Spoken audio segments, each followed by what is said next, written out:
భారతీయ సభ్యతకు పునాదిని వేశారు. అంటే భూమి మాటి అని అర్థం. బంకిం చంద్ర గారు వందే మాతరాన్ని రచించి మాతృభూమికి ఆమె సంతానానికి ఉన్న బంధాన్ని భావ ప్రపంచం బంధించేశారు. ప్రాంతమైన బిడిగిరి ప్రాంతమైన కేరళలోని వాయనాడైన ట్రావెన్కోర్ మలబార్ ప్రాంతాలు ఇవన్నీ భారతీయ కాఫీలోని. దీనివల్ల భారతీయ కాఫీ గుర్తింపు ప్రపంచవ్యాప్తంగా. అందుకే India's coffee is coffee at its finest. It is brood in India and love. ఇక్కడ తయారవుతుంది, ప్రపంచవ్యాప్తంగా మన్ననలు పొందుతుంది అని కాఫీ ప్రేమికులు అంటున్నారు. నా ప్రియమైన దేశ ప్రజలారా, ఇప్పుడు మన్ కీ బాత్ లో మనందరికీ అత్యంత ప్రియమైన విషయం గురించి మాట్లాడుకుందాం. అది మన భారత. మిత్రులారా, వందే మాతరం గీతాన్ని ఆలపిస్తున్నప్పుడల్లా కోట్ల మంది దేశ ప్రజలు ఇళ్లకు ఉప్పెనలా పొందిన దేశ ప్రేమను చవి చూశారు. మన తరాలన్నీ వందే మాతరం పదాలలో భారతదేశపు సజీవమైన భవ్య రూపాన్ని దర్శించాయి. సుజలాం సుఫలాం మలయజ శీతలాం సస్య శ్యామలాం మాతరం వందే మాతరం. వందే మాతరం మన ఈ ప్రయత్నాలలో ఎల్లప్పుడూ మనకు ప్రేరణగా ఉంటుంది. అందువల్ల మనం వందే మాతరం తాలూకు 150వ సంవత్సరాన్ని కూడా చిరస్మరణీయంగా మార్చుకోవాలి. రాబోయే తరాల కోసం ఈ సంస్కార ప్రవాహాన్ని మనం ముందుకు నడిపించాలి. రాబోయే కాలంలో వందే మాతరంతో ముడిపడిన అనేక కార్యక్రమాలు రాబోతున్నాయి. దేశంలో ఎన్నో ఏర్పాట్లు జరుగుతాయి. మన దేశ ప్రజలందరూ వందే మాతరం గౌరవార్థం స్వయం స్ఫూర్తితో ప్రయత్నం చేయాలని నేను కోరుకుంటున్నాను. మీరందరూ మీ సూచనలను నాకు వందే మాతరం 150కి తప్పకుండా పంపించండి. వందే మాతరం 150. మీ అందరి సూచనల కోసం నేను ఎదురు చూస్తూ ఉంటాను. మనందరము ఈ సందర్భాన్ని చారిత్రాత్మకంగా మార్చడానికి పనిచేద్దాం. సంస్కృతం పేరు వింటూనే మన మనసులో మన ధర్మ గ్రంథాలు, వేదాలు, ఉపనిషత్తులు, పురాణాలు, శాస్త్రాలు, ప్రాచీన జ్ఞాన విజ్ఞానం, ఆధ్యాత్మికత, సందర్శన. ఒకానొక కాలంలో వీటన్నింటితో పాటు సంస్కృతం ఒక వాడుక భాషగా కూడా ఉండేది. ఆ యుగంలో అధ్యయనం, శోధన సంస్కృతంలోనే జరిగేది. నాటక ప్రదర్శన కూడా సంస్కృతంలోనే ఉండేది. కానీ దురదృష్టం కొద్దీ బానిసత్వం కాలంలోనూ స్వాతంత్రం వచ్చిన తర్వాత కూడా సంస్కృతం చాలా నిర్లక్ష్యానికి గురైంది. ఈ కారణంగా యువతలో సంస్కృతం పట్ల ఆకర్షణ తగ్గుతూ వచ్చింది.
माता की जय, भारत माता की जय।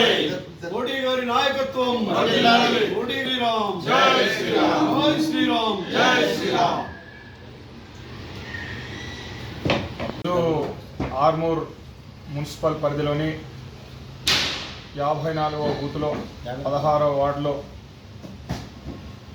భారత ప్రధానమంత్రి గౌరవనీయులు ప్రధానమంత్రి గారు ప్రతి చివరి ఆదివారం నిర్వహించేటటువంటి మన్ కీ బాత్ కార్యక్రమాన్ని పెద్దలు భూపతి రెడ్డి గారు, మాజీ మున్సిపల్ చైర్మన్ గంగాధర్ గారు మరియు మాజీ కౌన్సిలర్లు, పట్టణ బీజేపీ అధ్యక్షుడు మిగతా వాళ్ళందరితో కలిసి ఈరోజు పెద్ద ఎత్తున ఈ బూత్లో మన్ కీ బాత్ కార్యక్రమాన్ని వీక్షించడం జరిగింది.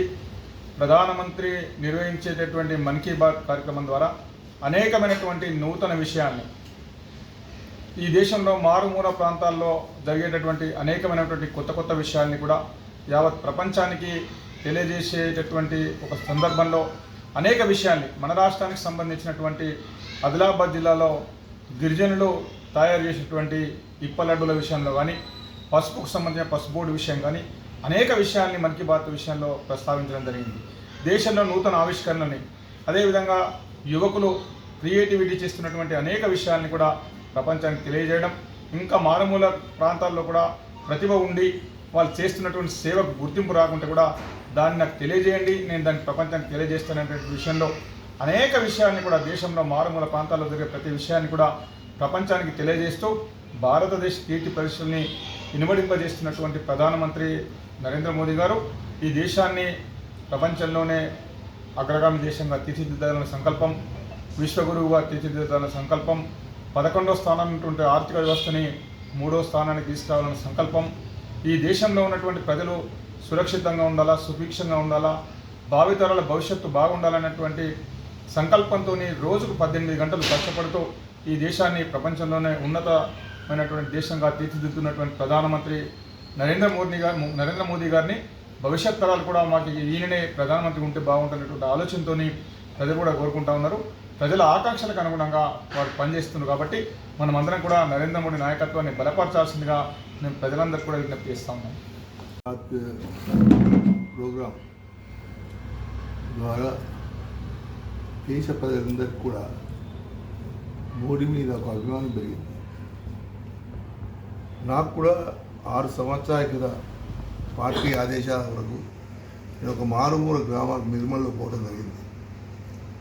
ఈ మన్ కీ బాత్ ప్రోగ్రాం దీనివల్ల ఒక ఉత్తేజం కలుగుతుంది, మంచికి దేశభక్తి కలుగుతుంది. ప్రపంచ దేశాల్లో ఎందరో ప్రధానమంత్రులు కానీ దేశ అధ్యక్షులు ఉన్నారు, కానీ ఇంత మంచి పేరు తెచ్చిన నాయకుడు నేను నాకు తెలిసినప్పటి నుంచి ఎవరు చూడలేదు అండ్ చూడబోము కూడా. అటువంటప్పుడు ఇటువంటి ప్రధానమంత్రి దొరకడం మన అందరి యొక్క అదృష్టం, భారతదేశ వాళ్ళ యొక్క 140 కోట్ల ప్రజల యొక్క అదృష్టం భావిస్తున్నాను.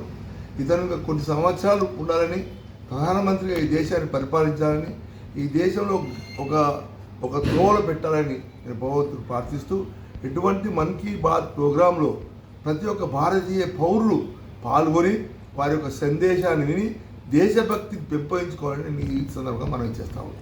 75 సంవత్సరాల దేశ స్వతంత్రంలో 65 సంవత్సరాలు పరిపాలించిన ఏ ప్రధాని కూడా, ఏ పార్టీలు కూడా మోడీ గారు మరి ఆయన 11 సంవత్సరాలలో ఈ దేశంలో కోనాల చిన్న గ్రామాలలో కానీ ఎక్కడైతే టాలెంట్ ఉన్న వారందరినీ కూడా వెలికి తీస్తూ ఈ దేశాన్ని మరి కింది లెవెల్లో అందరు కూడా ముందుకు వస్తేనే ఈ దేశం బాగుంటుందని చెప్పే ఆలోచనతోటి ఆయన మరి మన్ కీ బాత్ కార్యక్రమం చేయడం జరిగింది. ఈ మన్ కీ బాత్ కార్యక్రమాన్ని చూస్తున్న ప్రతి ఒక్కరు కూడా మరి రేపు నా టాలెంట్ను కూడా నేను బయటకు తీసుకురావచ్చు అనే ఉద్దేశంతో వాళ్ళు కూడా ఇంకా ఉత్సాహితులై మరి మోడీ గారి కార్యక్రమంలో పాల్గొనడం జరుగుతూ ఉన్నది.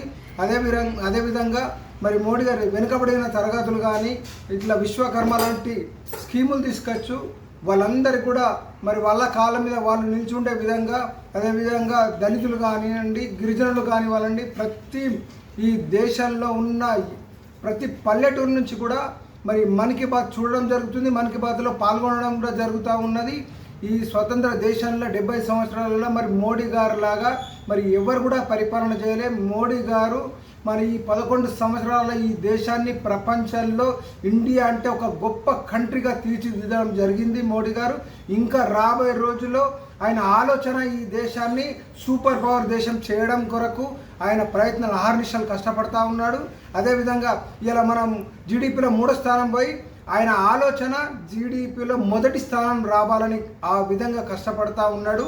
అదేవిధంగా దేశ ప్రజలు కూడా మోడీ గారిని మరి ఇంతవరకు ఏ దేశంలో మరి పరిపాలించని పెద్ద వయసులాగా కూడా ప్రజలు ఆయననే ప్రధానమంత్రి ఉండాలని ఆశిస్తూ ఉన్నారు. కాబట్టి మోడీ గారికి మనందరి ఆయుష్ కూడా పోసుకొని ఆయన ఇంకా 100 సంవత్సరాలు ఉండి ఈ దేశాన్ని అన్ని విధాలుగా ముందుకు తీసుకుపోవాలని, అదేవిధంగా ఈ భారతదేశ ప్రజలు కూడా అందరూ అన్ని మతాలు అన్ని కులాలు కూడా మోడీ గారిని ఆశ్రయించి ఆయన నాయకత్వాన్ని బలపరచాలని మేము మనసారా వేడుకుంటాము.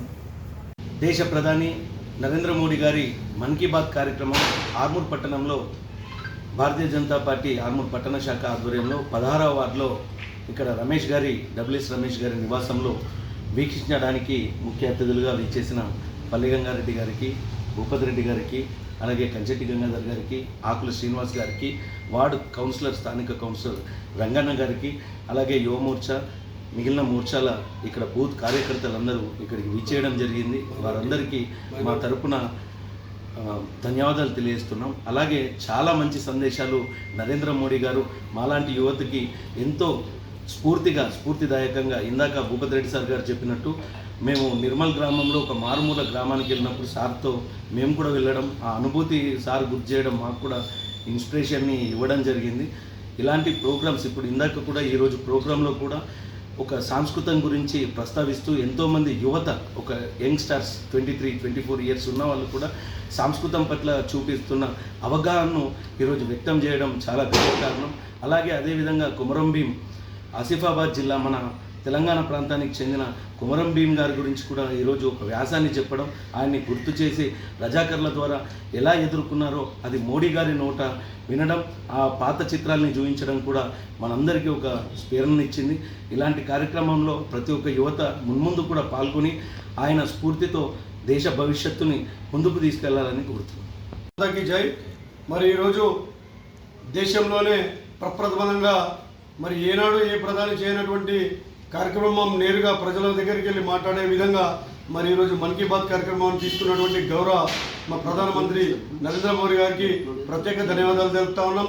మరి ఈరోజు ఇట్టి కార్యక్రమంలో మరి ముఖ్య అతిథులుగా విచ్చేసినటువంటి జాతీయ పసుపు బోర్డు చైర్మన్ అయినటువంటి పల్లి గంగారెడ్డి గారికి, అలాగే మా భీష్మ పితామహులు, మా గురువర్యులు, మా తండ్రి సమూలైనటువంటి భూపతి రెడ్డి సార్ గారికి, మాజీ మున్సిపల్ చైర్మన్ కంచెట్టి గంగాధర్ గారికి, పట్టణ అధ్యక్షుడు మందుల బాలు గారికి, పట్టణ కార్యవర్గానికి, మా తోటి కౌన్సిలర్ ఆకుల శ్రీనివాస్ గారికి, మరి ఈ విడత ఇచ్చి మాకు ఇంత గొప్పగా ఈ ప్రోగ్రామ్ సక్సెస్ కావడానికి కారణమైనటువంటి ధన్పాల్ రమేష్ దంపతులకు, మరి ఇక్కడ ఉన్నటువంటి మైనార్టీ కార్యకర్తలకు, మైనార్టీ వాళ్ళకు అందరికీ కూడా పేరు పేరున ధన్యవాదాలు తెలుపుతున్నాం. నిజంగా ఈరోజు మరి పెద్దలు చెప్పినట్టుగా తెలంగాణను కూడా భారతదేశంలోనే ఒక రాష్ట్రమైనటువంటి తెలంగాణను కూడా ఈరోజు తన దృష్టిలో ఉంచుకొని ఈరోజు కొమరం భీం గురించి చెప్పారంటే మాకు నిజంగా కూడా మాకు చాలా ఆనందంగా ఉంది. ఎందుకంటే ఈరోజు తన నోటి ద్వారా వచ్చిన సందేశాన్ని ఏదైతుందో యావత్ భారతదేశానికి, ప్రపంచానికి చేరవేసే విధంగా మరి కొమరం భీం పేరు తీసుకోవడం అనేది చాలా గొప్ప విషయం. మరి ఇట్లాగే ముందుకు కొనసాగుతూ మరి ఇంకా ఈ దేశాన్ని ముందుకు నడిపించాలని కోరుకుంటూ ఈ అవకాశం ఇచ్చినటువంటి పట్టణ శాఖకు, జిల్లా శాఖకు ధన్యవాదాలు చెప్తాను. భారత్ మాతాకి జై. ఇవాళ మేము నరేంద్ర మోడీ గారు అంటే మన్ కీ బాత్ అనే ప్రోగ్రామ్ని ఇక్కడ మా ఇంట్లో చేయడం జరిగింది. అది చాలా అదృష్టంగా భావిస్తున్నామంటే మేము, ఎందుకంటే ఒక యుగానికి ఒక పురుషుడు అంటారు, అలాగే ఈ మోడీ చేసిన ప్రోగ్రాం కూడా యుగానికి ఒక పురుషుడు. ఆయన చేసిన పనులు 100 కాదు 1000 కాదు, చెప్పలేనన్ని ఉన్నాయి. కాబట్టి ఆ మన్ కీ బాత్లో ఒక్కొక్క శీర్షికలో 127 ఇవాళ ఎపిసోడ్ అండి, దాంట్లో ఎన్నో రకాలుగా చెప్పారు. ఇప్పటివరకు ఎన్నో చెప్పుకుంటూ వచ్చారు. కాకపోతే ఇవాళ మన తెలంగాణ గురించి చెప్పి, తర్వాత కొమరం భీం గురించి చెప్పి, అంటే ఈ మంత్ ఎండింగ్లో ఏదైతే బర్త్డేస్ అయినాయో వాళ్ళ గురించి చెప్పారు. తర్వాత ఇంకా ముందు జరిగేటి వాటి గురించి చెప్పారు. ముఖ్యమైనది రకరకాలుగా అన్ని కాఫీ గురించి కానీ, తర్వాత అడవి గురించి కానీ, అంటే మన పొల్యూషన్ అంటే ఒక విధంగా కాకుండా ఎన్వైర్న్మెంట్ గురించి, తర్వాత ఏమంటే ఎన్వైర్న్మెంట్ కాకుండా ఇంకా ప్లే గురించి అని మన ఇండియాకి ఏవైతే సంబంధించిన అన్నీ ఉన్నాయో వాటి గురించి ఎక్స్ప్లెయిన్ చేస్తూ కూడా చాలా బాగా చెప్పారండి. అసలు నరేంద్ర మోడీ గారు ఒక సుప్రీం హీరో ఆఫ్ భారత్ అని చెప్పుకోవచ్చండి. ఎందుకంటే ఇట్లాంటి భారతదేశంలో కూడా మనము ఉండడం కూడా చాలా అదృష్టం అండి. దానికి నేను చాలా హ్యాపీగా ఫీల్ అవుతున్నాను. జై హింద్.